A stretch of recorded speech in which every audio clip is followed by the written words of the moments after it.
Bueno, pues me presento, soy René Mendoza. Hoy en una conferencia. ¿Mande? Agradecería por favor poner en mute los micrófonos. Ahorita va a haber oportunidad de hacer todas las preguntas que necesitemos a Pancho. Repito, me presento, soy René Mendoza, soy de la empresa Capim, de la cadena de proveedores de la industria en México. Soy egresado de la generación de la DR 2022-2023. Me toca encabezar junto con mi compadre Luis Miguel y Oscar Weber, la mesa directiva. Y la verdad estoy muy contento que Pancho haya aceptado, que la verdad es que duró 2 minutos en aceptarme la propuesta. Muchas gracias, Pancho. Para mí, Pancho es un referente. Mis padres son maestros, y bueno, les tocó toda la lucha con la democracia en el 86. En aquel tiempo, ser maestro era que tenías que ser del régimen. Ellos no lo aceptaron, entonces ahí andaba yo con mi banderita del PAN en los meetings de Pancho, y después he tenido la oportunidad de convivir con él varias veces, y además de ser un bárbaro del norte, pues es una excelente persona. Le voy a pedir a mi compadre Luis Miguel, si puedes, Luis Miguel, por favor, hacer la presentación oficial para darle las palabras a Pancho. Claro, gracias René. Buenas tardes a todos. La mayoría ya nos conocemos, a los que no.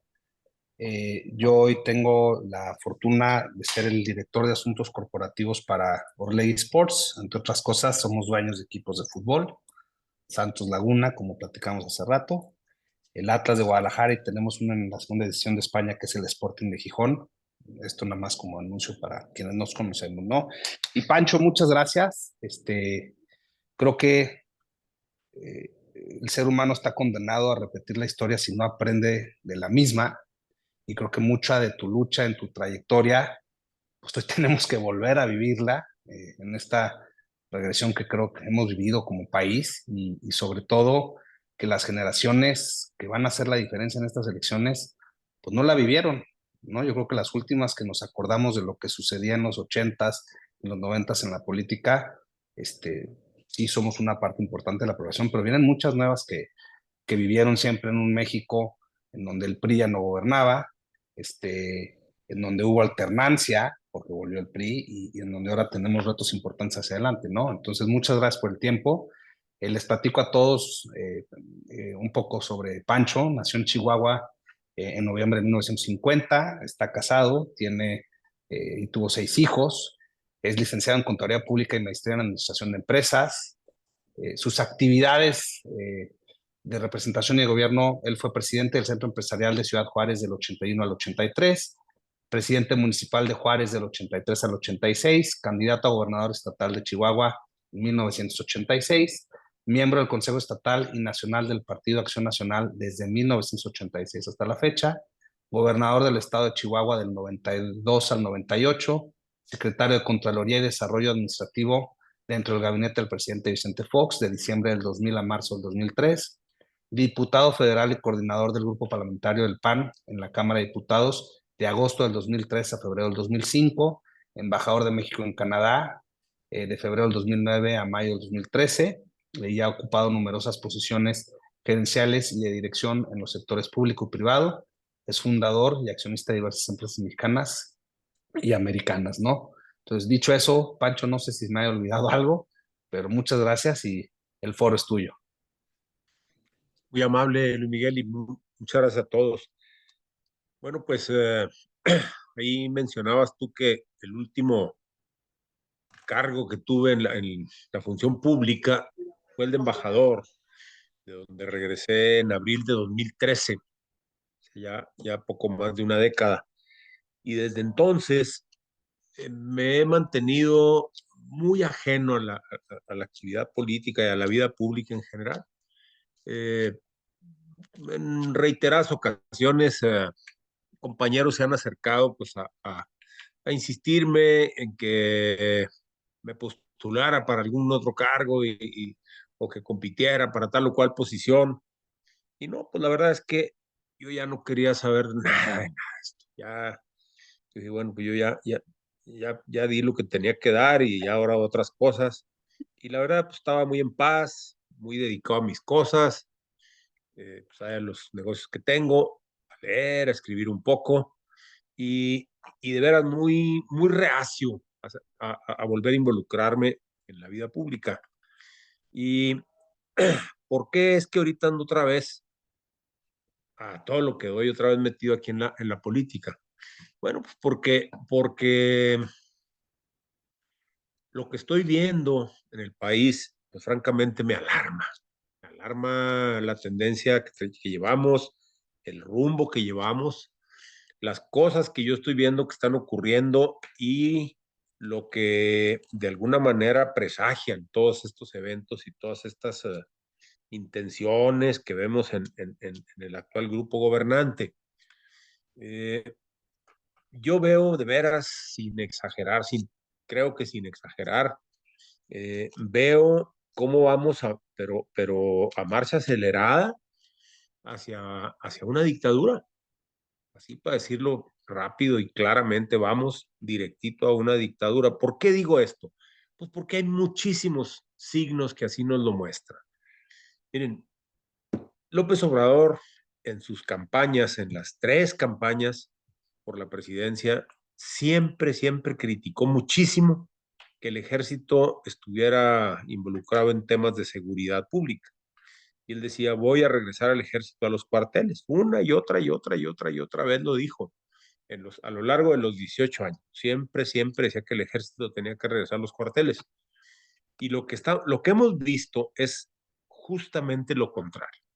El ejército ocupando cada vez más y más y más y más espacios de la vida nacional en tareas pues cada vez más alejadas de lo que es su misión básica, primaria.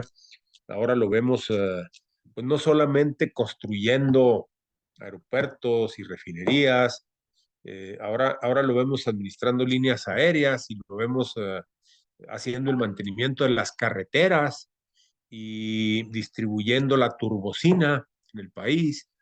En fin, una serie de actividades que no tienen, pero absolutamente nada, nada que ver con la misión original del ejército. Entonces, miren, cuando un régimen va dando tanto, tanto, tanto espacio a las Fuerzas Armadas, con mucha frecuencia esto a lo que ha llevado es justamente a dictaduras. O sea, en las democracias maduras, ustedes ven a las Fuerzas Armadas muy acotadas. Pueden ser muy poderosas, pueden tener muchísimos elementos, soldados, muchos recursos materiales, sí, pero están muy acotadas. Su función está muy clara, muy definida y de ahí no salen. Entonces, más bien cuando se da esta militarización brutal como la que ha ocurrido aquí en el país, ese es un presagio, un signo claro pues de un grupo autoritario que, que busca avanzar más y más y más y más en esa dirección, de un gobierno, de un régimen autoritario, dictatorial. Luego, miren, este afán que ha habido de ir desmantelando, destruyendo algunas de las instituciones democráticas que con mucha dificultad nos habíamos venido dando en las últimas 3 o 4 décadas, entre todos los mexicanos. Algunos partidos aportarían más, otros menos, pero entre todos fuimos logrando una serie de instituciones democráticas que ya nos daban, en muchos sentidos, nos daban certidumbre, nos daban confianza. Eh, miren, de venir de un régimen de elecciones fraudulentas casi de todas, allá todavía en los años 80, pues aquí lo vivimos, un fraude brutal. Eh, a llegar a lo que vino a ser el INE, una institución creíble, una institución a la que los mexicanos le teníamos y yo creo que todavía le tenemos confianza, una de las instituciones mejor calificadas en México. O sea, ven ustedes a niveles pues de la iglesia y así de otras instituciones muy bien calificadas. Ahí está el INE, entre las primeras 2 o 3. Y todo eso pues hemos visto cómo ha sido amenazado. Ustedes ven, por ejemplo, en el caso del INE, bueno, vino primero aquel plan A de una reforma constitucional, pues prácticamente para deshacer lo que es el INE, llevar prácticamente otra vez a que las elecciones fueran otra vez un asunto de la directa competencia del gobierno, como era todavía en los años 80. ¿Cómo podía uno competir contra un partido que a la vez era el gobierno y era el árbitro de las elecciones? El mismo partido, pues era imposible competir contra eso. Bueno, ahorita la tendencia que han querido seguir es otra vez a volver a lo que había antes. El plan A no pasó, no tuvieron los votos suficientes para una reforma constitucional, vino luego el plan B. En el plan B lograron tener los votos y la reforma en ley secundaria, ya no en reforma constitucional. En ley secundaria se aprobó, pero luego llegó a la Corte y la Corte la declaró inconstitucional. Entonces ahí tronó otra vez. Eh, Luego, bueno, pues el plan C es ahora de descalificar, de debilitar, de alguna manera desmantelar en línea como dé lugar. Eh, ese dato por sí solo pues ya dice muchísimo de hacia dónde quiere ir el gobierno. Luego, miren, la división de poderes, pues que es otro elemento fundamental de un régimen democrático, el que haya realmente una división de poderes, que haya contrapesos, que haya equilibrios, que el Ejecutivo tenga una serie pues de controles, de frenos, de retenes eh, que ponen el legislativo y el judicial. Y el legislativo a su vez también puede ser controlado por el judicial. En fin, este sistema de contrapesos es parte esencial de cualquier democracia.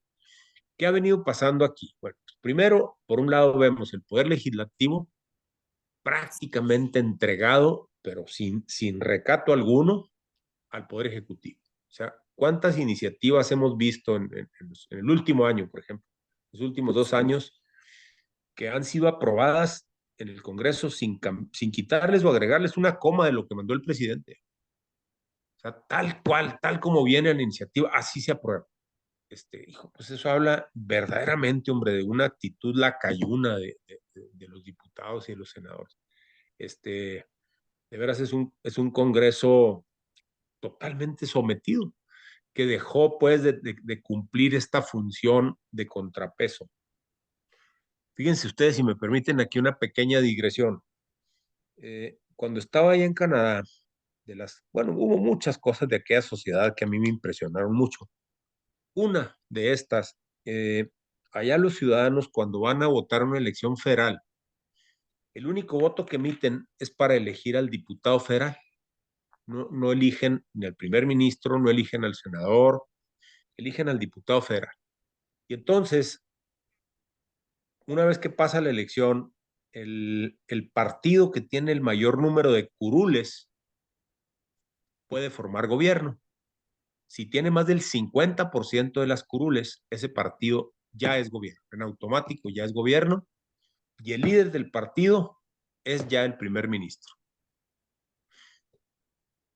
Si no tiene la mayoría, bueno, pues tiene que buscar ahí coalición con otros partidos hasta tener más del 50% y entonces en ese momento ya forma gobierno. Bueno, pues miren, ese primer ministro que les digo era el líder del partido ganador, se convierte en primer ministro y él forma un gabinete, él designa la cantidad de ministros que él quiera.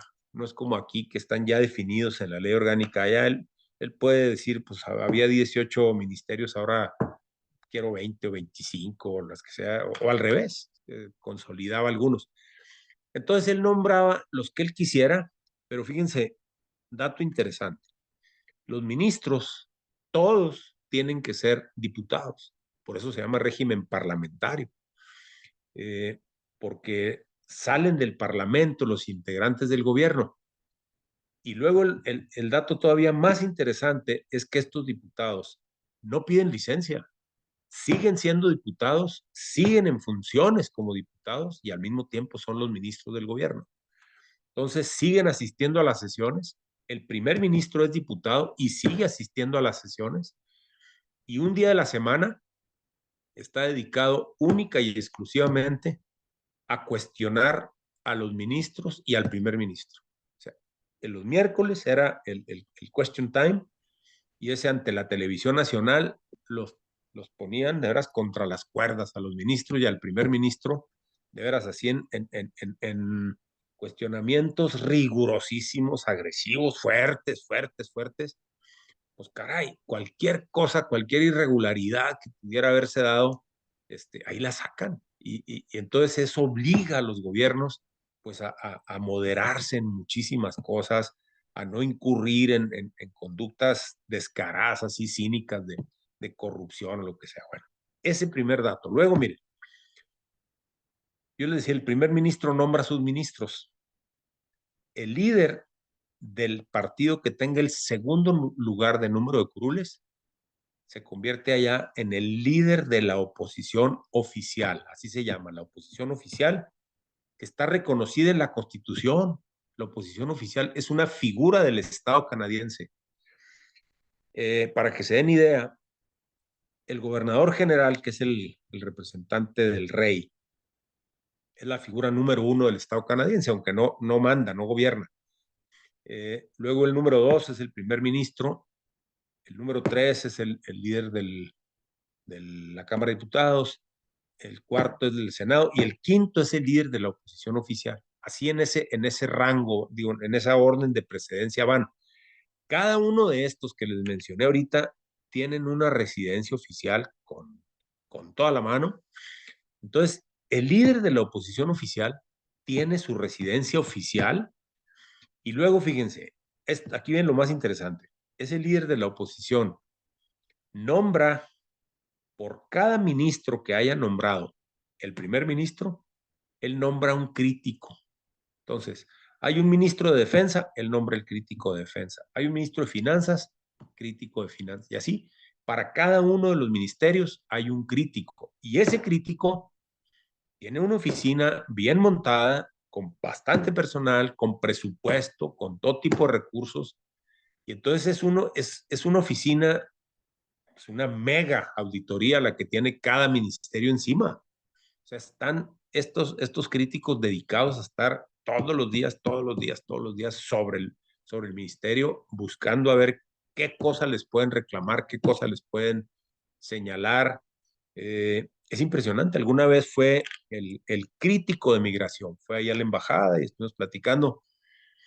Y me dice él, oye, ¿por qué los tratamos nosotros tan mal a ustedes, hombre? Si somos vecinos de la misma región del mundo, somos socios del más grande tratado de comercio del mundo, somos aliados en muchos eh, temas en los organismos internacionales. ¿Por qué los tratamos tan mal? No, le dije, oye, pues no me preguntes eso, tú, más bien tú explícamelo, ¿por qué nos tratan tan mal?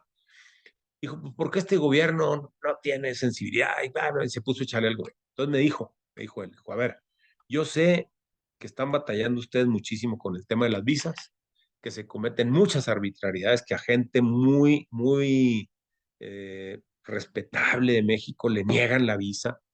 Entonces, cuando hay esos casos, por favor, tráemelos tú dame las piedras y yo tiro las pedradas. Dice, porque no me lo entiendas mal, dice, ese es mi trabajo.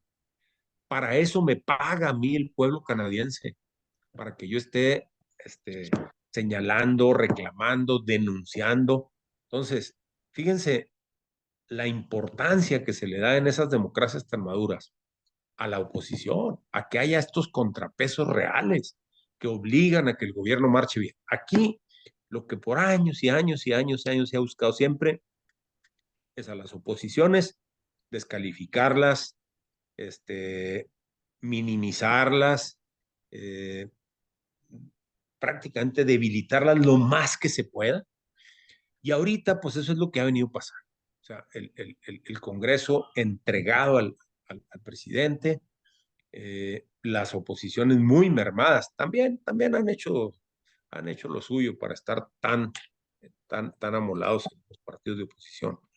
Eh, Pero en fin, el Congreso, pues, ahorita de veras no actúa en lo más mínimo como ese contrapeso que debiera ser.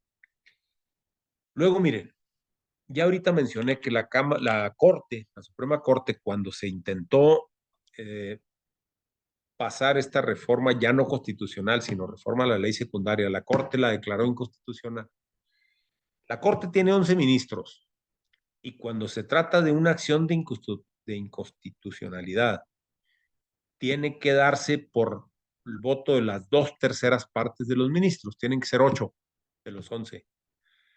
Entonces, ahorita ya hay 3 ministros o ministras que nombró el presidente López Obrador, que son gente que no tenía una carrera judicial y que son absolutamente incondicionales del presidente y de su partido.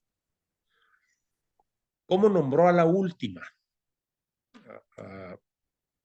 Esta señora Batres, ¿cómo se llama? Lenia, no recuerdo.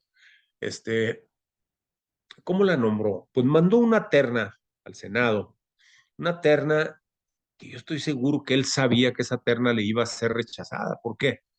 Porque las 3 personas que la integraban, ninguna tenía carrera judicial, ninguna había sido juez, ninguna había sido nada del Poder Judicial. Yo no sé sus capacidades jurídicas, yo creo que tampoco son así las más completas, las más desarrolladas. Pero el principal problema es ese, hombre, que son personajes completamente identificados con un partido y con el presidente. Entonces, manda esta terna, el Senado se la rechaza, manda una segunda prácticamente idéntica, se la vuelven a rechazar. Y entonces, de acuerdo con la ley, cuando al presidente se le rechazan 2 ternas, él libremente nombra al ministro. Entonces, pues el camino está bien sencillo, hombre. Yo elaboro una terna que ya sé que no me la van a aprobar, mando otra que no me la van a aprobar y luego yo ya nombro al que yo quiera. Entonces, ya ahorita hay 3 incondicionales, todavía los otros 8, si los otros 8 coinciden, que pues, alguno pudiera no coincidir, pero si los otros 8 coinciden, todavía se puede declarar una acción de inconstitucionalidad. Pero en noviembre de este año se jubila otro ministro. Y entonces ahí va a venir otra vez este jaloneo de ver cómo se nombra al sucesor de ese ministro. Si ahí se pone a otro incondicional, se acabó la posibilidad de que la Corte pueda hacer ese último retén que nos queda, ese último control que ahorita queda, que la Corte, pues de veras ha sido un baluarte, hombre, que nos ha garantizado ahorita que muchas cosas no se desboquen. Bueno, pues en noviembre eso pudiera acabarse. Pero eso no es todo. Miren, las reformas que propuso el presidente, las reformas constitucionales que propuso el presidente el 5 de febrero, no sé qué tanto las vieron ustedes, qué tanto se informaron de estas 20 reformas. Pues la verdad es que, híjole, yo sí las vi todas y unas más, unas menos, pero híjole, todas son para poner los pelos de punta. Miren, hay una que tiene que ver precisamente con toda la parte de la política, es la reforma electoral. Entonces, bueno, la reforma electoral que busca reducir el financiamiento a los partidos, que busca que los consejeros del INE ya no sean designados por el Congreso, sino que sean electos por voto popular. Entonces, bueno, pues podemos llegar, si ese es el caso, si los consejeros del INE van a ser electos por votación directa, pues ahí podemos tener de consejero de línea a un Félix Salgado Macedonio o cualquier otro bicho, hombre, al Napoleón Sada o cualquiera de esos. Porque ustedes saben, hombre, la elección no la gana el más capaz necesariamente, ni el más honrado. La puede ganar fácilmente pues, el que tiene más carisma o el que tiene más dinero o el que tiene más apoyos o el que tiene más gente comprometida. Entonces, cualquier bicho puede llegar ahí de ministro, de consejero, de funcionario del INE. Y entonces, imagínense lo que sería ese INE con esos consejeros electos por voto popular. Luego, Sí, lo que dice, de hecho. En el caso del Poder Judicial, se está proponiendo lo mismo, que los ministros y jueces sean también electos por voto popular. Es el mismo problema que llegue cualquier tipejo ahí, sin la menor capacidad, sin la integridad, la solvencia moral necesaria para estar en un cargo de esos, pues ahí se acaba la institución. Pero lo peor, miren, lo peor de todo eso es, ya se ha visto en países donde se hizo esto de elegir a los ministros y jueces. La consecuencia ha sido que la justicia, la impartición de justicia, acaba tremendamente politizada. Entonces, los ministros y los jueces, antes que revisar el mérito legal de un asunto, lo primero que revisan es si la decisión que van a tomar le conviene o no le conviene a su partido. Entonces, pues, imagínense qué queda del aparato de justicia cuando lo primero que se va a estar considerando es el interés de los partidos, ya no tanto quién tiene la razón jurídica. Bueno, eso en la parte del Poder Judicial. En la parte del Congreso, ahí se está proponiendo otra reforma. Y miren, las trampas que lleva todo esto es que muchas de estas cosas, así de primera intención, de entrada, suenan atractivas, suenan muy atractivas. Hombre, esto de que los ministros y jueces sean electos por la voluntad del pueblo, por voto popular, pues qué padre, esto dice que suave, ¿verdad? Lo que no se alcanza a ver es eso, ¿verdad? Que esos tienen que ser individuos muy calificados, muy independientes en sus criterios, con una integridad, con una autoridad moral. Bueno, el caso del Congreso, la reforma que se está proponiendo es reducir el número de diputados de 500 a 300. Bueno, pues también, hombre, eso es algo que suena muy atractivo. Qué padre, reducir el costo del Congreso. Y en el Senado de 128 a 64. También suena muy bien. Luego, mire, se habla, en el caso de los diputados, eliminar a los diputados plurinominales. En el Senado, de eliminar a los senadores que llegan por listas o por mayoría relativa. Ustedes saben que actualmente cada partido postula en su fórmula para el Senado, postula a uno que va en primer lugar y uno que va en segundo lugar. El partido que gana mete al Senado a los dos. El que queda en segundo lugar mete al primer lugar. Entonces ese entra por mayoría relativa. ¿Qué pasa si se eliminan esas figuras? Si se elimina el diputado plurinominal o si se elimina a los senadores de lista o de representación proporcional. Miren, lo que pasa es que volveríamos a los esquemas de antes de que el 85-90% de los diputados van a ser de un solo partido. ¿Por qué? Porque el partido dominante, bueno, desde luego que va a ganar, siempre ese partido dominante va a ganar la mayoría de los distritos. Y luego, miren, puede darse muchos casos en donde el partido dominante gane, lo único que necesita un partido para ganar un distrito es tener un voto más que el segundo lugar. Entonces puede darse el caso de un partido que traiga pues 38, 40% de los votos y gana el distrito, pero no se lleva el 38, 40% de la representación, se lleva el 100. Entonces, se puede dar fácilmente el caso de un partido que traiga 40, 45%, hasta 50% de los votos a nivel nacional y traiga el 80, 85, 90% de los diputados. Los diputados plurinominales pues han tenido por años y años y años muy mala prensa. Siempre se ha dicho, es que a estos tipos no los elige nadie, esos llegan ahí para pagar facturas políticas de los partidos, etcétera, etcétera. Miren, yo les puedo decir de mis experiencias con el Congreso de la Unión, tanto como diputado como en los tratos que llegué a tener con el Congreso cuando fui gobernador, cuando fui secretario, y en mi vida dentro del PAN. Yo les puedo decir que muchos de los legisladores más capaces que yo he conocido eran plurinominales. ¿Por qué? Porque los partidos por años y años seguían la práctica de no exponer a sus mejores figuras en una elección en la que podían ganar o perder. Entonces, alguna de su gente más calificada la metían y todavía la meten por esa vía, por la vía plurinominal.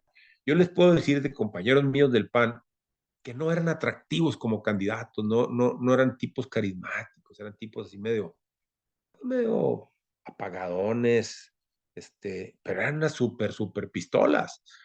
Entonces, si hubieran ido a una elección, muy probablemente hubieran perdido, pero llegaban a la Cámara y eran unos legisladores.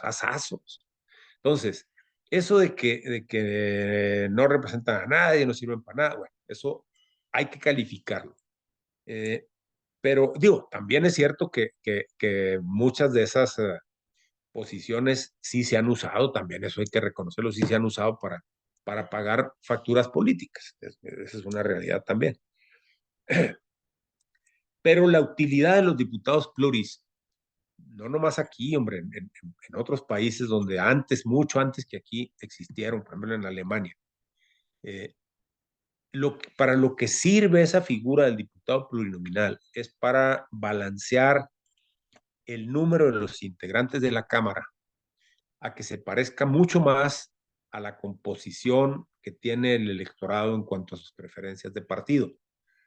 En otras palabras, que un partido que tiene el 30% de los votos, pues no vaya a acabar con el 10% de los diputados o con el 60% de los diputados.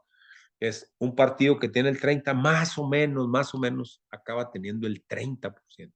Eso es algo de lo que se ha logrado con esas figuras. Por eso se llaman diputados de representación proporcional, porque se asignan mediante fórmulas que llevan a eso, llevan a que la composición de la Cámara se parezca a la composición de votos que tiene el electorado. Entonces, se quita esas figuras. Adiós, adiós, división de poderes. Y les repito, hombre, suenan muy atractivas, pueden sonarle a mucha gente muy atractivas, eliminar los pluris, eliminar a los senadores de lista, sí pueden sonar muy atractivas, pero la consecuencia es que van mermando y mermando y mermando el esquema democrático. O sea, te van llevando a un régimen de cada vez más y más y más control de parte del presidente. El presidente se adueña del país. En fin, miren, podríamos abundar sobre esto, ya el tiempo nos está comiendo. Bueno, ya no hablamos de otras cosas como el endeudamiento que se está realizando ahorita este año, pero para mí la parte más importante de todo lo que está ahorita en juego en el país es eso que acabo de mencionar, esa clarísima tendencia hacia un régimen dictatorial, hacia un régimen autoritario dictatorial. Y miren, eh, yo hago esta reflexión muchas veces. Los venezolanos creían que nunca iba a poder pasar lo que pasó en Venezuela. Como muchos de nosotros llegamos a creer que aquí no podría pasar lo que pasó allá. Y la verdad es que ya va pasando, hombre. Muchas de las cosas que se hicieron allá se están haciendo aquí, iguales, igualitas. El darles esos espacios al ejército, el tener estas figuras como las hordas, estas de siervos de la nación que andan allá haciendo campaña política. Muchas de las cosas que allá se hicieron, aquí se están haciendo. Entonces, ¿por qué no podría pasar aquí? Yo digo que aquí, claro que podría pasar y que además vamos claramente en esa dirección. Y, y algo más, mire, muchas de estas cosas, muchas de estas ideas y de estas reformas, al inicio de este gobierno, pues hay como que medio las querían disimular y medio las ocultaban y todo esto. Y ahorita cada vez más y más y más, esto ya es a calzón quitado. O sea, ya no hay la preocupación de querer darles ahí una vestidura más honorable, más digerible. Ya ahorita se la avientan tal cual. O sea, ya la intención es abierta. Eh, y entonces, miren, yo de veras les digo que a mí me parece que lo que está en juego seriamente ahorita es el futuro de por lo menos, una generación completa de mexicanos.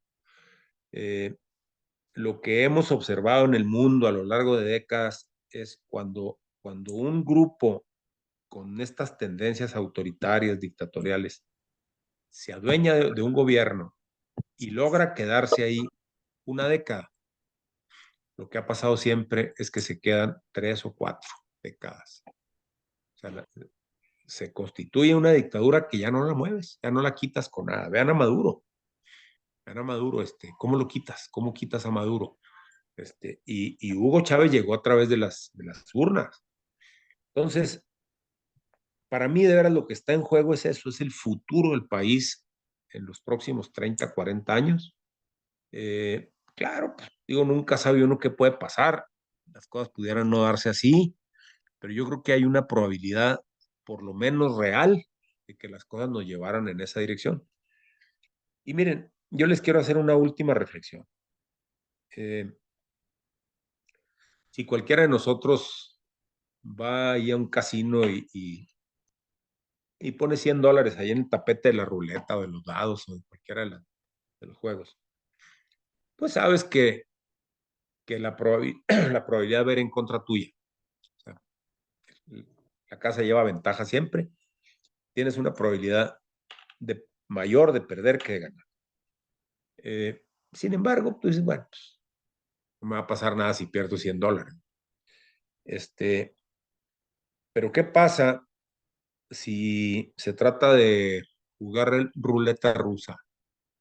Que le pones una bala a la pistola de 6 tiros, haces girar el cilindro y le aprietas el gatillo.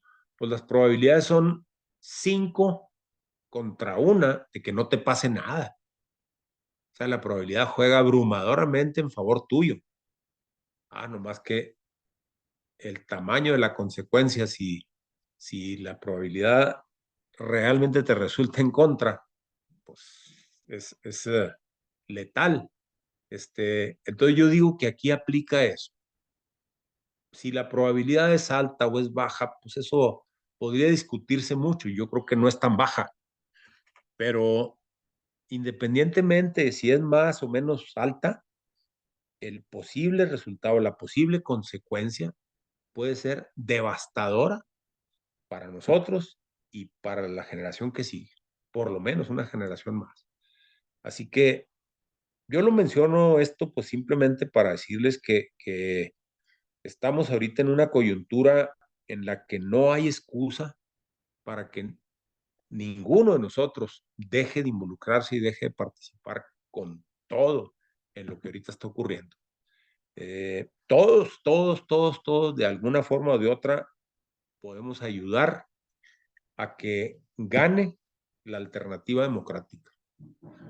Hoy en día lo que se está dando en México es sí una elección en la que tienes que escoger entre 2 opciones, pero a diferencia de muchas otras, en donde las opciones en muchas cosas podían resultar más o menos parecidas y sí, tenían algunas diferencias que te permitían distinguirlas. Ahorita estamos frente a 2 opciones que son casi en todo opuestas. Entonces, bueno, yo digo que una apunta en un sentido desastroso y la otra apunta en un sentido que con todas las fallas, con todas las deficiencias que pueda tener nuestra vida pública, apunta en el sentido de recuperar los espacios democráticos. Así que yo digo, no hay excusa, otra vez lo repito, no hay excusa para que ninguno de nosotros deje de sumarse, de participar, de ayudar en este esfuerzo. Hasta ahí la dejo. Muchas gracias, Pancho. Vamos a abrir la sesión de preguntas y respuestas. Les pido que tengan alguna pregunta, prender su micrófono y su cámara para poder hacer la pregunta pertinente. Me gustaría iniciar, Pancho. Sabes que yo he visto muchos comentarios, sobre todo pues en el sector empresarial donde, donde básicamente dicen es que no hay nada que hacer, la elección está perdida, ¿no? Y eso genera obviamente un desánimo. ¿Tú qué posibilidades ves reales de poder, pues, derrocar a este régimen, ¿no? Sí, pues mira, yo te menciono dos casos. En el año 2000, y eso ustedes fácilmente lo pueden comprobar. En el año 2000, cuando Fox ganó la presidencia, el candidato a jefe de gobierno de la Ciudad de México era López Obrador por el PRD y Santiago Krill por el PAN. Esos eran los principales contendientes. El PRI estaba muy mermado en esa elección allá en la Ciudad de México. Todas las encuestas le daban a López Obrador una ventaja de 20 puntos por lo menos, había algunas que le daban más de 30. Llegó la elección y efectivamente el PG ganó, pero ganó por 3 puntos y cacho. Entonces, cuando vimos esos resultados en el PAN, todo el mundo decía, híjole, si le hubiéramos metido más recursos, si hubiéramos apoyado más, si hubiéramos, ¿no? Pues ya, si hubiéramos no existe.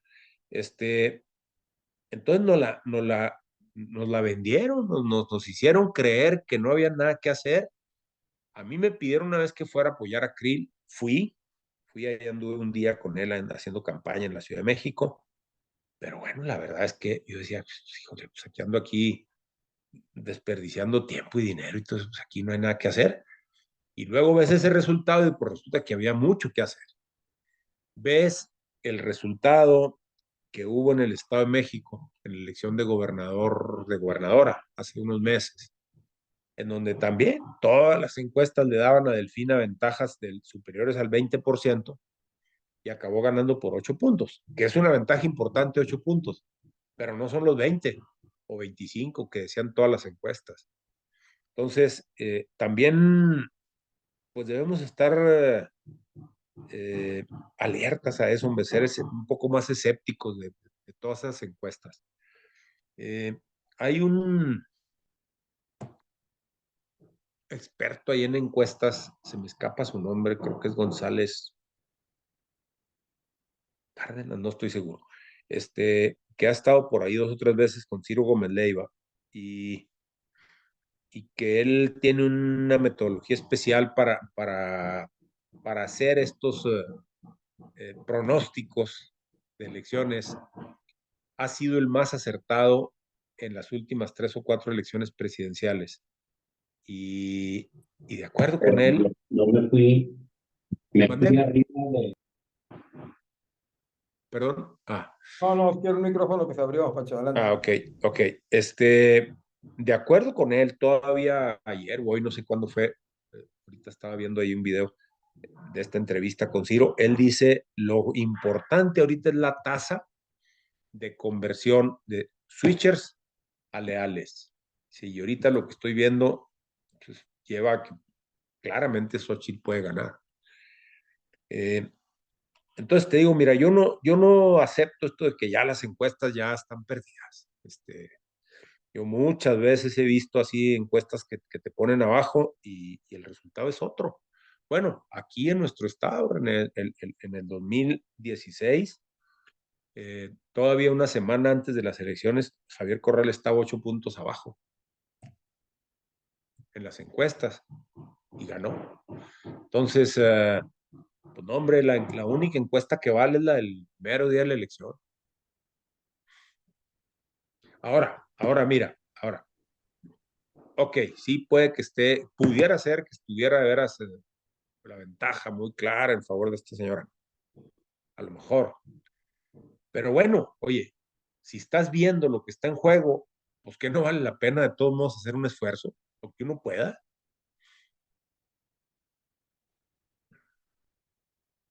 Sí, de acuerdo, porque luego está también el poder legislativo, ¿no? Que es importante que tenga una representación y un equilibrio ahí para que no tenga toda la fuerza necesaria, Claro, ¿no? claro, claro. Pero lo otro, hombre, lo otro también, por ningún motivo descartar que Xochitl puede llegar a ser la presidente. Oye, tú ves los eventos con los que arrancó campaña en Fresnillo. Oye, en Fresnillo el arranque de campaña era a las 12 de la noche. A las 12 de la noche tú convocas a la gente a que vaya a un acto político. Algunos de ustedes habrán visto ese video, donde se ven las calles, o sea, viene la gente marchando y no acaba nunca la columna de gente llena aquella calle. No sé si tú lo viste. Ujú. Este, de veras, un mundo de gente en ese evento. Y luego los que hubo en Irapuato, en Querétaro, no estoy seguro qué otra ciudad ahí, ahí del Bajío, en estadios, a reventar los estadios. Entonces, oye, no, espérame, pues tampoco es así una campaña que tú digas, está debilucha, no se le ve apoyo, ¿no? Claro que sí se le ve apoyo. Y luego, pues tú vas viendo, hombre, cómo en muchas cosas, pues Xochitl le ha ido ganando la agenda, ha ido, pues aprovechando mejor las coyunturas. Mira, se fue a la gira hasta los Estados Unidos, en donde le fue muy bien, o sea, estas intervenciones que tuvo allá pues, son realmente muy buenas. La que hizo ahí en el Wilson Center allá en Estados Unidos, en Washington, o no sé si es en Nueva York. No sé si ustedes vieron ese discurso. Extraordinario, extraordinario, verás, con una descripción de lo que es la propuesta de gobierno, pero de veras, de primerísima línea. Y la criticaban aquí muchísimo, la Morena y el gobierno y todo eso que andaba haciendo allá y no sé cuánto. Luego ya vieron cómo le estaba yendo y pues empezó la preocupación. Luego se fue a España y le fue bien en España. Luego, a los poquitos días, 2, 3 días después, la iba a recibir el Papa. Y en cuanto se enteran acá de que la va a recibir el Papa, empiezan a moverse con el nuncio apostólico para que reciba también a Claudia, pero además que la recibiera antes, para que pareciera que la que andaba siguiendo era Xochitl, a Claudia, que Claudia era la que iba liderando ahí el asunto y Xochitl siguiéndola. El Vaticano no estuvo de acuerdo, sí estuvo de acuerdo en recibirla, pero no en invertir el orden en el que habían entrado las solicitudes de audiencia. Entonces, en esas cosas ves cómo pues, ha ido en muchas cosas marcando Xochitl la pauta. Luego, con estas conferencias mañanetas que tiene ella, pues se ha logrado subir al ring con el presidente. Ella no está discutiendo con Claudia, está todos los días discutiendo con el presidente. O sea, el presidente ya la subió a ese nivel. O sea, la contienda es con el presidente, no con Claudia. Claudia está desaparecida en ese debate. Y luego, hombre, cosas, si tú quieres, pudieran parecer menores, pero que finalmente van contando mucho en el ánimo popular. El estilo, la forma, el desparpajo de Xochitl. Con este tema del teléfono de la corresponsal del New York Times, que lo filtra el presidente en una acción de lo más reprobable, ¿no? El presidente no tiene derecho a hacer eso con ningún dato de ningún ciudadano. Bueno, lo hace y luego al día siguiente se indigna porque ya filtraron el de su hijo, el número del teléfono de su hijo. Y luego pues empieza ahí una oleada ahí de teléfonos que fueron filtrados, filtran el de Chainbaum y filtran el de Xochitl. Bueno, Chainbaum sale y da un mensaje, yo lo escuché, pues un mensaje muy amargoso, muy así, de veras de enojo, que había recibido muchos mensajes de odio, que no sé cuánto, y que pues, estaba cambiando su teléfono. Y Xochitl sale y dice, bueno, pues sí, entre llamadas y textos ya van más de 30,000 que han entrado aquí al teléfono, y hay de todo, pues hay los que me apoyan muchísimo y hay los que me dicen aquí que me va a morir, pero yo no voy a cambiar el teléfono, es más, aquí está el número, para los que no lo tenían, ahora ahí está para los que quieran ya poner cualquier cosa. Y luego decidió la semana pasada, no sé qué día fue, creo que fue el lunes de la semana pasada, que iba en la mañaneta, iba a estar abriendo el teléfono ese que todo el mundo tenía, pues para ver qué era lo que la gente quería decirle. Y bueno, pues podía encontrarse obviamente de todo. Entonces abre la llamada, me tocó escucharlo, y la primera llamada, ella empieza, bueno, y la otra persona no contestaba. Entonces ya así como que a la cuarta, quinta, el otro cuate así muy tímido, Xochitl, sí, a tus órdenes, dime, pues aquí vivo en Iztapalapa, oye, yo te apoyo mucho, que te queremos mucho. Y luego se oye una algarabía grande ahí como que era un grupo y muy contento. Pues padrísimo. Y luego abre la siguiente llamada. Y entonces es un tipo que dice, eres una perra, eres una zorra, eres que ta. Y le dice, Xochitl, te mando un beso. Y pum, te cuelga. Entonces, decían ahí los comentaristas, dice, pues es que estos reflejos de Xochitl, para nada los tiene Claudia. Y esas cosas, por supuesto, hombre, por supuesto que van calando en la población votante. Miren, yo les puedo decir, yo fui candidato varias veces y aprendí que todo lo que uno pueda decirle a la mente de los votantes, al cerebro, a la razón de los votantes, es importante. La propuesta de gobierno es importante, pero eso no decide que el votante te apoye o no te apoye. Lo que decide si te apoya o no te apoya es la conexión afectiva que logres. Si tú logras de alguna manera que el votante se identifique contigo, que se sienta cercano contigo, que se sienta representado por ti, ya fregaste. Podrán preguntarle qué propones y a lo mejor no sabe decir qué propones, pero te va a apoyar. Fíjense que aquí les platico una pequeña anécdota. Cuando estábamos allá en Canadá, mi hijo estudiaba en Montreal, nosotros vivimos en Ottawa, 2 horas de distancia. Y él venía a la casa como cada 3, 4 semanas. Un fin de semana fue a la casa, me contó que andaba queriendo contender por el gobierno estudiantil de la universidad. Y me dijo que pues, tenía miedo del debate. Papá, tú sabes, hablo buen inglés, pero pues, no es mi lengua. No es mi lengua, estoy en desventaja. Y los dos cuates contra los que voy, pues tienen años y años ya ahí metidos en el gobierno estudiantil, pues sí le saco. Entonces lo empecé a molestar, a molestarlo, y yo iba viendo cómo se iba estresando conforme lo iba yo molestando. Ya que vi que estaba bastante molesto, ¡pum!, le aventé así un golpe, pero duro. No, le dije, ¿sabes qué, hijo? Mira, perdóname lo que te voy a decir, pero yo me quedo con la impresión de que haces esto de buscar la presidencia del gobierno estudiantil por pura vanidad. Haz de cuenta que le había dado un golpe en la cara. Hijo, se puso. Papá, ¿qué sabes tú de lo que es un gobierno estudiantil? ¿Qué sabes de lo que se puede hacer por los muchachos? ¿Qué sabes de ta? Se arrancó durísimo. Dije, "Ay, párate ahí, párate tantito ahí. Ahí. Mírale, el día del debate te van a decir que hables 15 minutos de tu plan de gobierno. Dedícale 3 minutos a tu plan de gobierno y 12 minutos a hablar de por qué tú quieres ser el presidente del gobierno estudiantil, así como me lo estás diciendo, en ese tono, con esa pasión, con ese fuego, así dilo.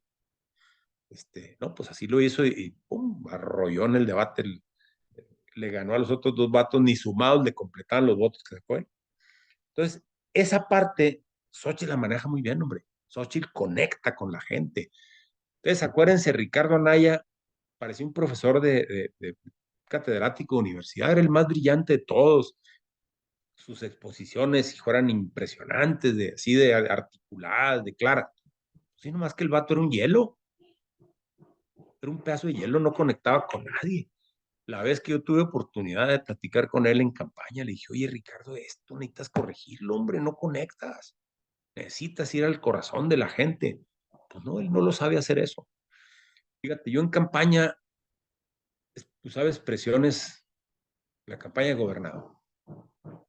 yo le decía, a ver, le decía a la gente, a ver, este pueblo tan maltratado, tan ofendido, tan humillado, a este pueblo, yo quiero tratarlo como trato a mi niño de brazos, con el mismo cariño, con el mismo respeto, con la misma ternura que trato a mi niño de brazos, que ahí lo traía conmigo en la campaña, mijo. Entonces, oye, los pelados a lo mejor no sabían qué andaba yo proponiendo, pero, pero eso te conecta y Xochitl eso lo hace bien. Buenísimo, Pancho. Muchas gracias. Traemos estas dos preguntas en fila. Cristian Medellín y Jorge Dueñas. Adelante, Canito. Cristian, adelante, por favor. Claro que sí, gracias, René. Pancho, qué gusto saludarte desde acá de Chihuahua, Cristo Medellín. Un abrazo fraterno. Mi querido Pancho, fíjate que algo que mencionabas ahorita era el tema de la imparcialidad que no existía en los 80, ¿no? Todas aquellas historias de terror de la imparcialidad del gobierno atrás de la elección, etcétera. Sí. Sin embargo, hoy en día, a mí me preocupa en lo personal y quiero ver tu punto de vista, el tema de las instituciones electorales, que para no mencionar ningún nombre, ¿no? Muy afines al régimen. En tu punto de vista, ¿cómo evalúas que vaya a estar la imparcialidad en la toma de decisiones, en la asignación de candidatos, en la liberación de las licencias para que ciertas personas no deseables que sabemos que tienen muchos antecedentes, que no los acreditan como candidatos a esta elección, pues lo van a lograr, llámese específicamente temas de crimen organizado, como lo hemos visto en la elección pasada, ¿no? En Sinaloa, etcétera. ¿Cómo es tu perspectiva en ese sentido, Pancho? ¿Ves esa imparcialidad con la consejera presidenta actual? ¿Qué riesgo le ves ahí? ¿Qué nosotros como empresarios ejecutivos, qué acciones podemos tomar? Gracias. Mira, ciertamente yo no le veo ahorita a las instituciones electorales la solidez, la autonomía que les veías tú hace 5 o 10 años. Sin embargo, lo que yo he alcanzado a ver, sus actuaciones siguen siendo buenas, siguen siendo razonablemente confiables. Hoy hace rato estaba viendo ahí alguna noticia de que resolvió el INE echar para abajo la coalición de Morena con el Verde y el PT en la Ciudad de México, para el gobierno de la Ciudad de México. Entonces, bueno, pues eso te habla pues de que sigue habiendo ahí un sentido de veras de autoridad y de resolver lo que en ley corresponda. Yo honestamente te digo, yo sí tendría algo de duda que vaya a pasar al final con las elecciones, tanto en los organismos como en la respuesta del gobierno. Fíjate, en el año 2000, todos lo recordamos, hombre, fue clave la participación que tuvo el presidente Zedillo para reconocer el triunfo de Fox. Cuando Zedillo sale a las 8 de la noche de aquel 2 de julio a reconocer que Fox ganó, pues ya se acabó la discusión. Y la verdad es que había una cantidad de presiones brutales sobre Zedillo para que no lo hiciera. Pero bueno, es un presidente con una altura de miras y con una responsabilidad de estadista, que ahorita pues claramente no la hay. Entonces, ¿qué va a pasar también en eso? Que si finalmente gana Xochitl, ¿qué va a pasar en el lado del gobierno? Pues eso es muy difícil poder predecirlo. Muchísimas gracias. Tenemos una pregunta de Dueñas, de Jorge, pero creo que se le fue la señal que anda de viaje. Si hay alguna otra pregunta, por favor, adelante. Con toda confianza. Abrimos micrófono y cámara, por favor, para hacer la pregunta. Ahí está ya, Jorge. Bueno, aquí está ya. Bueno, Échale, compadre. buenas tardes, Francisco. Quita Pues mejor tengo la gusto foto. conocerte. Jorge, ¿Eh? quita mejor la foto porque nos estás dando envidia, güey. No, acá ando trabajando en una convención eléctrica. Adelante, adelante. Pues es un gusto saludarte. darte ahí aquí, vivo en Juárez, en El Paso, y pues conozco toda la trayectoria desde que fuiste gobernador y realmente Cristian y René pues son grandes amigos que he conocido toda la vida y pues realmente muchos de los que empezamos a hacer, a estar dirigiendo un partido, es por este liderazgo que comentas. Te reconozco que tú marcaste un parteaguas cuando estuviste como gobernador y realmente eso, ¿qué ha pasado o sea, quién decide? Porque como comentas con Ricardo Anaya, ¿verdad? Pues a lo mejor talento, no sé, de todo saber, pero presentar bien las cosas, pero si no conectas con la gente, pues no, ¿ah? Tuve la oportunidad de reunirme con Xochitl aquí en Ciudad Juárez, fue una reunión cuando vino una visita, también me invitaron a la reunión con Claudia, y pues te digo, como decía Medellín, ¿verdad? Como empresario, como ejecutivo, pues como sociedad, ¿verdad? Quieres saber, pues, qué es lo que traen, ¿verdad? O sea, cómo responden, y básicamente, mi pregunta sería ¿por qué no se establece un método donde que lo hace la competencia, vaya, donde dicen, esta es la persona que va a conectar con, con la gente y lo apoya, ¿verdad? Lo apoya tras un grupo y no porque, no porque a él le toque o porque a veces eso pasa, puchan internamente porque a él le toca y pues no, se pierde la elección. Básicamente es mi pregunta y pues saludarte y también agradecerte el tiempo que te tomas para darlo, ¿no? Y con mucho gusto. Pues mira, en efecto, yo creo que los partidos están metidos en esa lógica.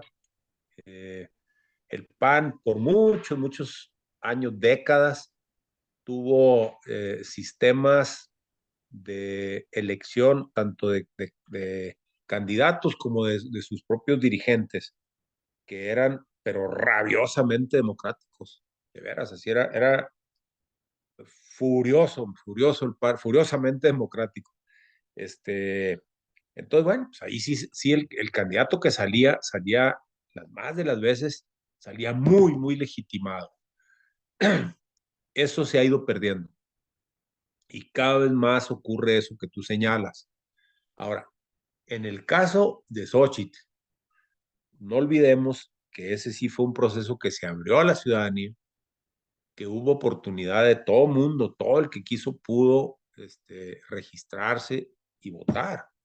Y fue un proceso muy transparente, muy abierto, que hizo pues que esta candidatura es una candidatura muy legitimada, que incluso a ella le da una cierta autoridad, pues para mantenerse como se ha mantenido, un tanto desvinculada de los partidos. Claro que pues es la candidata del PAN, del PRI, del PRD y tiene que andar ahí con los presidentes de los partidos, pero en muchas cosas ella ha podido manejar su postura, su planteamiento.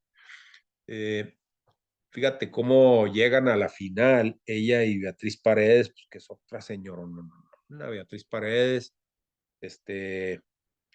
y bueno, se da esta competencia fuertísima ahí entre ellas dos, finalmente pues, gana Xochitl. Yo creo pues que en el caso de ella sí hubo esa legitimación, aun cuando tienes mucha razón en los partidos, eso se ha perdido y cada vez más hay eso de andar ahí pagando facturas o agandallándose las candidaturas. Los dirigentes salen ahí, ellos son los candidatos, pues que fue un poco el caso de Anaya, que él usó la presidencia del PAN para convertirse él en el candidato. Perfecto, muchísimas gracias, Pancho. ¿Hay alguna otra pregunta, compañeros? Me sentí así como líder sindical, ¿verdad, compañeros? Sí, así fue.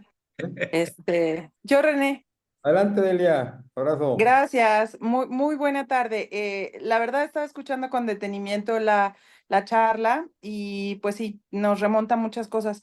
Solamente antes de mi pregunta, mm, sobre lo que comentaba una generación, yo lo veo tristemente que esta mala decisión, esta mala cadena de errores en el gobierno le va a pegar a muchas generaciones en cadena.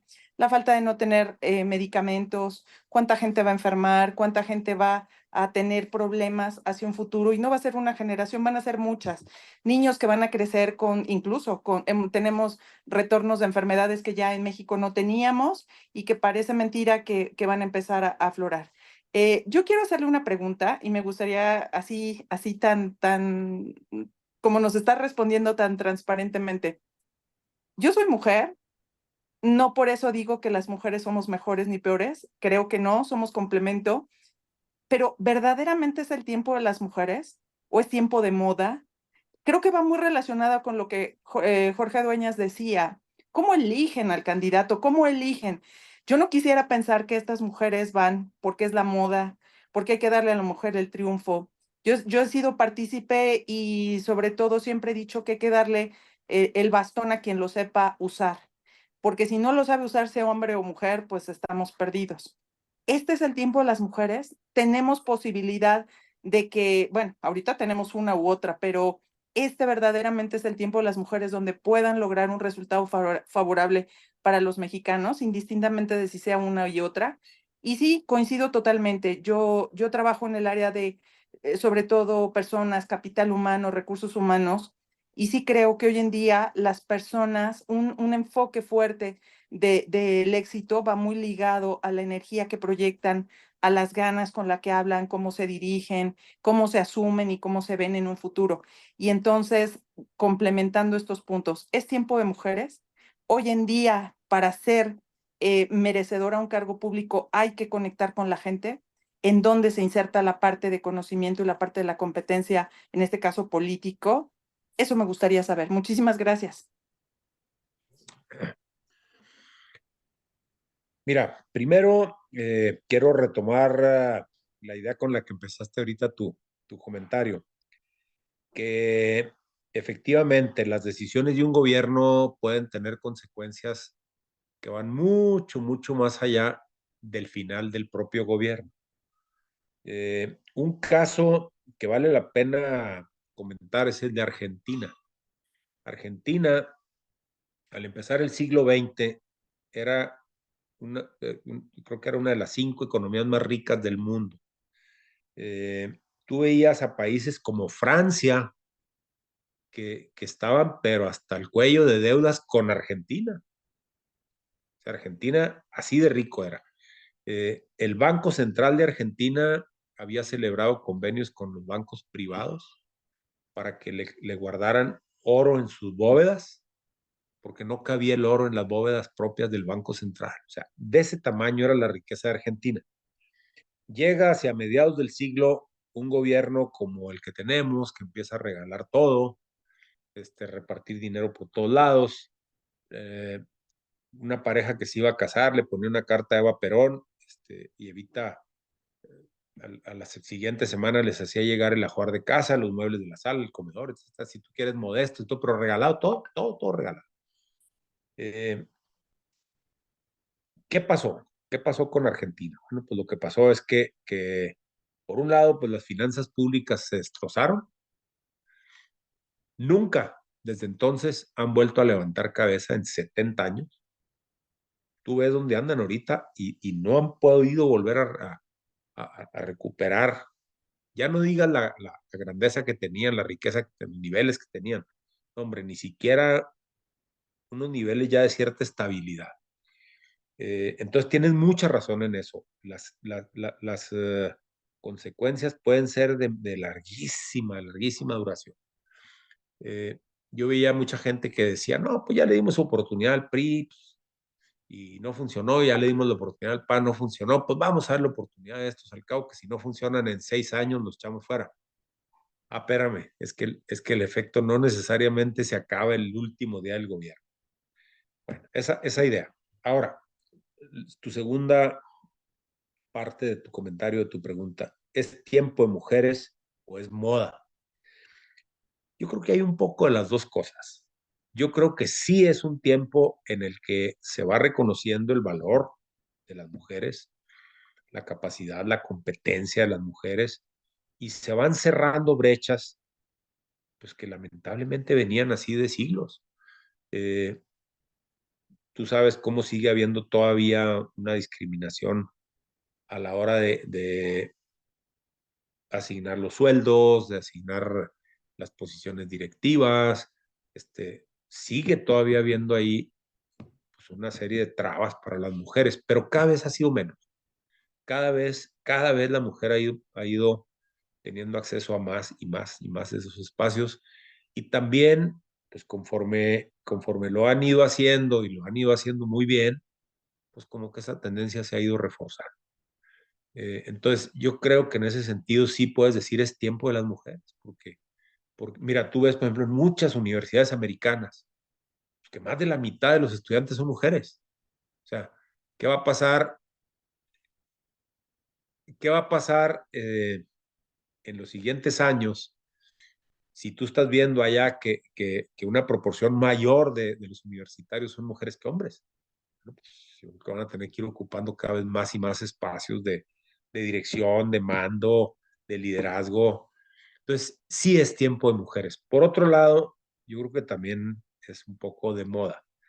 Y luego, mira, en la política se ha llegado a este tema de las cuotas, que tienes que repartir, por ejemplo, las posiciones para diputados, o de alcaldías. O sea, entonces se hace ahí, yo no sé cómo es el procedimiento, pero de repente te dicen, no, espérame, es que la presidencia municipal de Juárez esta vez le toca a hombre, y la de no sé dónde le toca a mujer, y la diputación no sé qué es de mujer. Entonces, bueno, pues tú dices, bueno, es una forma, pues sí, de ir impulsando, pues que se vaya dando cada vez más y más esa equidad, que la mujer tenga iguales oportunidades que el hombre. Pero también lleva, pues, a que gente que no tiene las capacidades, las calificaciones, llegue a cargos. También eso se ha dado, ¿eh? Yo creo, mira, yo creo que a final de cuentas la tendencia es buena. Yo creo que va llevando a cada vez más las mujeres por sus propios méritos, por sus propias capacidades, vayan teniendo acceso a lugares pues a los que les corresponde estar por sus méritos, ¿no? En eso, bueno, pues puede haber errores, puede haber excesos, puede haber abusos, como hay siempre en cualquier proceso humano, pero yo creo que la tendencia es buena. Muchísimas gracias, Pancho. Por cuestión de tiempo, vamos a terminar la sesión del día de hoy.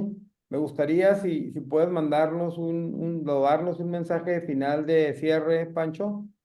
Sí, cómo no, hombre, con mucho gusto, René. Mira, yo les quiero hacer un comentario ya precisamente sí para cerrar. Una campaña política puede ser la cosa más sucia que uno se puede imaginar. Puede ser una sola cadena de intrigas, de traiciones, de engaños, de todo ese tipo de vilezas. Pero también, y lo digo por experiencia y creo que tú también lo puedes decir, René, porque te tocó también una campaña política puede ser de veras una ocasión de reencuentro espiritual. Y no hablo de temas religiosos, no hablo de temas religiosos, un reencuentro a nivel del espíritu, cuando empiezas a hermanarte con los demás en la búsqueda de valores superiores como la libertad, como la justicia, como la verdad. Y yo creo que eso es también lo que está en juego ahorita. Esa oportunidad que todos tenemos de hacer nuestra parte, nuestro pequeño grano de arena, por esos valores en los que todos creemos, todos nosotros creemos, y que también están aquí un poco en juego y están aquí un poco amenazados.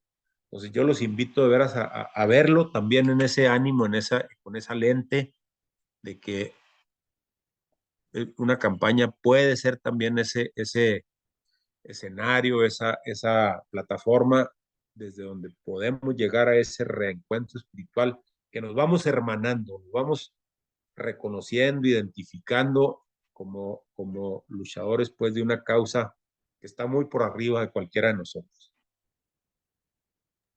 Muchísimas gracias, Pancho. Creo que fue una plática muy enriquecedora en estos momentos. Sé que andas pues muy metido en todo este proceso, entonces no te extrañe que volvamos por ahí en un mesecito a volver a consultarte para que nos des un update de cómo vamos. Creo que a todos nos quedó muy claro la responsabilidad que tenemos nosotros como líderes en nuestras familias, en nuestras empresas, con nuestros compañeros y pues hay que asumir esa responsabilidad porque está en juego pues el país, ¿verdad? Y quienes somos empresarios, pues al final las condiciones de nuestro país son las que nos permiten generar una economía social de mercado o no. Claro. Y ahí es donde creo que debemos estar atentos. A nombre pues de los egresados del IPADE, te damos el agradecimiento de participar y fue una excelente plática. Y cuando está grabada, la vamos a subir a YouTube y la vamos a compartir tanto con ustedes como con compañeros que recibí muchos mensajes de gente que anda en sus trabajos, en sus ocupaciones. Y yo les pediría, por favor, también que compartamos esa plática con otros amigos fuera del IPADE, con otros amigos empresarios. Es un link que les vamos a mandar porque creo que vale la pena difundir este mensaje. Pancho, de nuevo, muchísimas gracias y les mando un abrazo a todos. Hombre, encantado. Gracias a ustedes. Hasta luego. Estén bien. Gracias. Hasta Nos vemos luego. pronto, amigos. Gracias, buenas tardes. Gracias, Pancho. Gracias, René. Saludos a Gracias. todos. Gracias.